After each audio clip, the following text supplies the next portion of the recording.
Nessa tela de índices de eficiência, a gente começa aqui em cima tendo alguns índices, tendo algumas medidas absolutas, ou seja, são medidas que foram informadas aqui no cadastro inicial ou na evolução do plantel, são alguns índices extraídos daqui. Por exemplo, nós temos aqui que a área destinada à ovinocultura é de 10 hectares, o rebanho total médio durante esse período foi de 450, a gente pode confirmar isso aqui, que ele começou com 401 animais e terminou com 499, então a média foi de 450. Tivemos 208 matrizes na média, 315 nascimentos, 124 animais vendidos, 97 mortes, e dessas 97, 49 mortes foram de cordeiros no pré-desmame, em fase de aleitamento. São índices extraídos da evolução e das informações iniciais e que vão servir de base para calcular todos esses outros índices que o sistema gera. Aqui embaixo a gente tem alguns índices de eficiência zootécnica.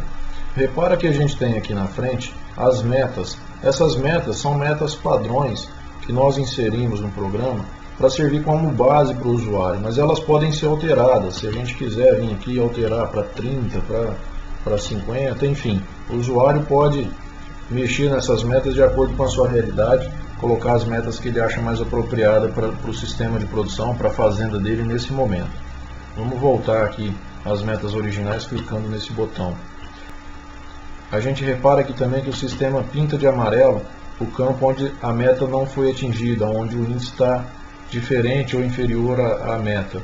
Por exemplo, nesse caso aqui de relação de matrizes pelo rebanho total, ela está diferente, está abaixo do valor de 50, e a gente tem e o sistema destacou esse campo para mostrar isso para a gente.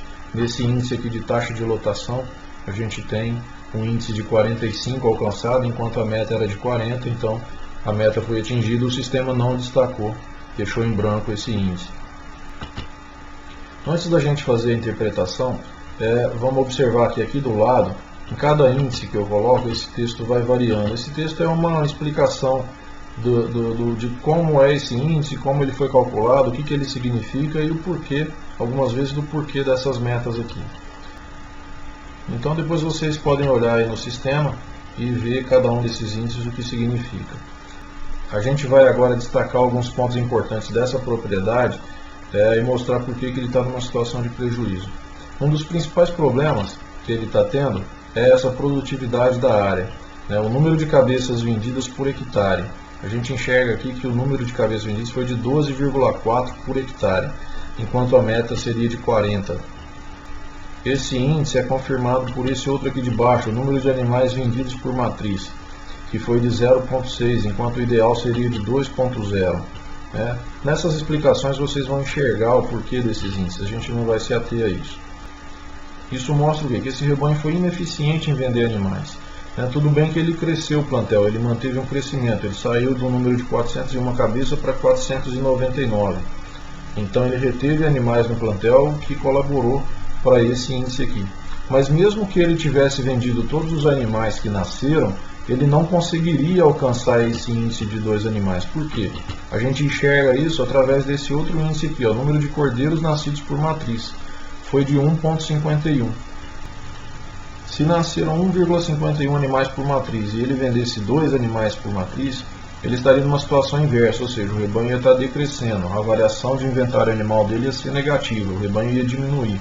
Ele ia estar vendendo o rebanho, consumindo o patrimônio, a gente pode dizer, para poder gerar receita. Também não é uma situação desejável.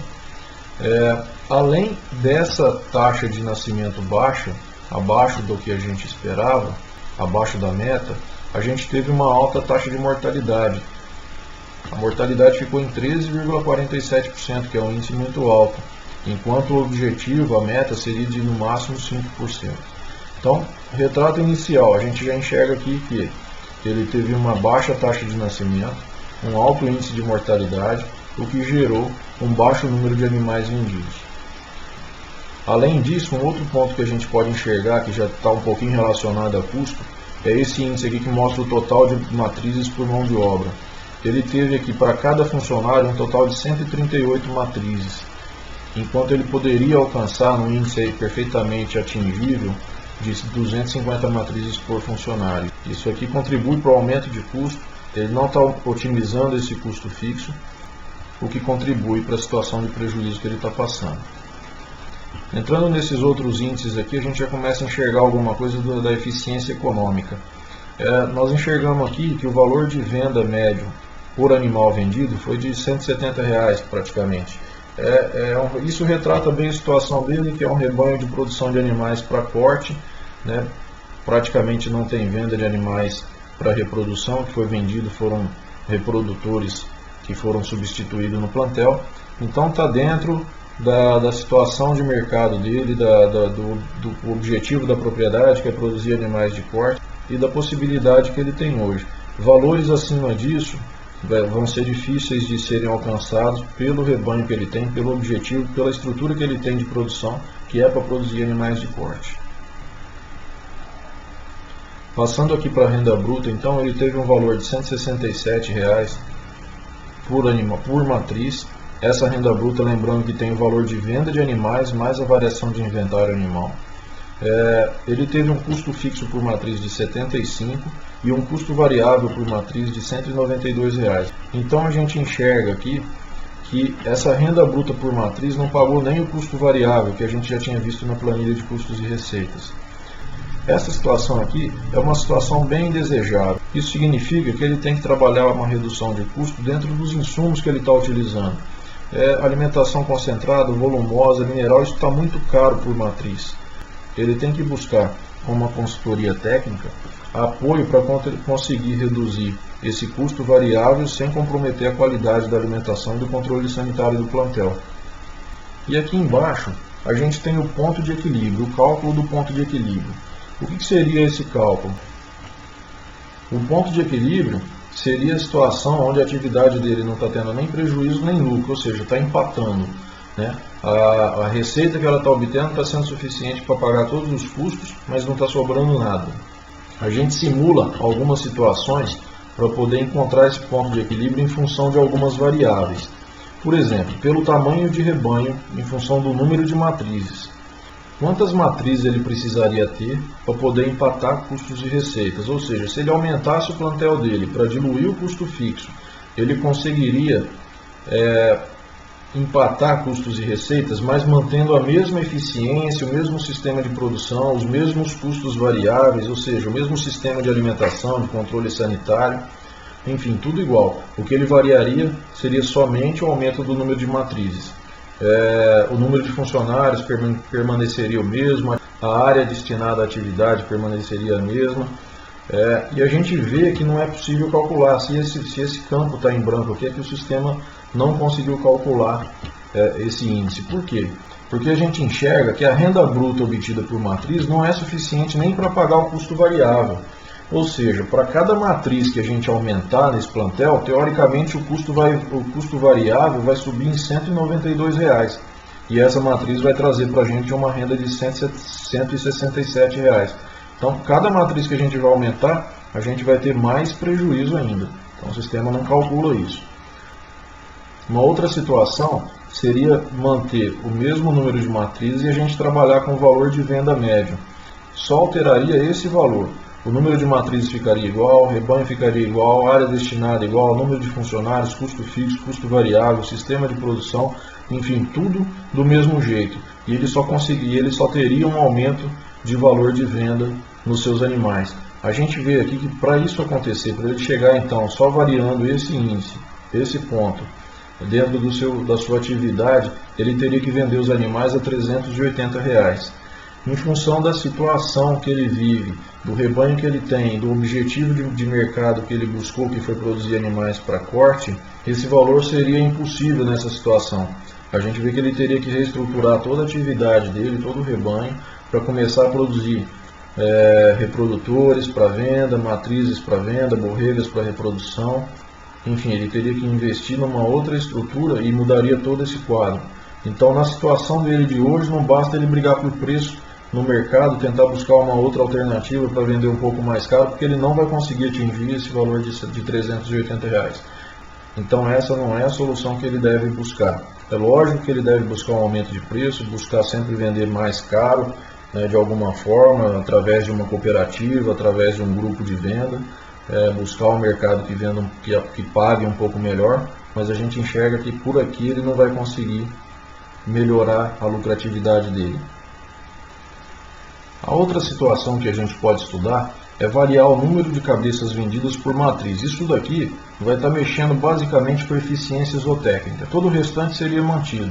Nós teríamos o mesmo número de matrizes, o mesmo valor médio de venda, que é de R$ 169.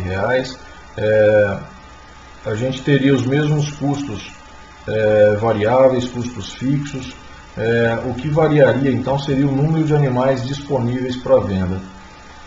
Para ter esse número de animais disponíveis para venda, ele tem que melhorar a taxa de natalidade aqui, que seria o número de cordeiros nascidos por matriz, diminuir essa mortalidade e melhorar o ganho de peso, para ter animais disponíveis para venda dentro do período, né? Eles têm que, além de nascer, tem que ganhar peso para atingir o peso ao abate. Aí sim ele conseguiria chegar aqui. E a gente enxerga que ele não está muito longe disso, ele consegue melhorar. Ele tem 1,51 cordeiros nascidos por matriz. Se a gente tirar daqui esse índice de mortalidade, ele vai ter em torno de 1,3 cordeiros nascidos por matriz. Ou seja, ele está quase tendo o mesmo número de animais que ele precisa vender para poder atingir o objetivo inicial, que seria atingir o equilíbrio financeiro. Mas ele não basta ter esses animais nascidos, ele tem que conseguir chegar com esses animais ao ponto de abate o mais rápido possível. Então ele teria também que trabalhar esse índice para poder alcançar isso. Portanto, aqui a gente consegue ter um diagnóstico da propriedade, enxergando os principais aspectos, e daqui para frente cabe ao técnico, cabe ao criador começar a estudar mais profundamente esses pontos, enxergar no campo o que está acontecendo, né, se é no plantel, se é no sistema de produção, o que está acontecendo que está gerando esses índices indesejáveis. Voltando então a resumir, baixo número de animais vendidos, taxa de nascimento poderia ser melhor, mortalidade está alta, poderia ser menor. Não adianta ele subir o número de matrizes, porque ele vai obter mais prejuízo aumentando o número de matrizes e mantendo a mesma situação. Não adianta ele tentar querer aumentar o valor de venda, porque ele não vai atingir uma situação de equilíbrio, né, em função da realidade dele hoje. O que adianta ele fazer é melhorar a eficiência zootécnica, melhorar esses índices, aí sim ele consegue reverter essa situação e passar de uma situação de prejuízo para uma situação de empate ou até de lucro econômico na atividade. Bom, enfim, esse aplicativo foi desenvolvido com o intuito de ajudar técnicos e ovinocultores a fazer um diagnóstico da sua propriedade, começar a entender melhor a situação, a realidade e quais são os pontos deficitários onde ele pode agir para melhorar a sua situação econômica, a situação econômica da atividade.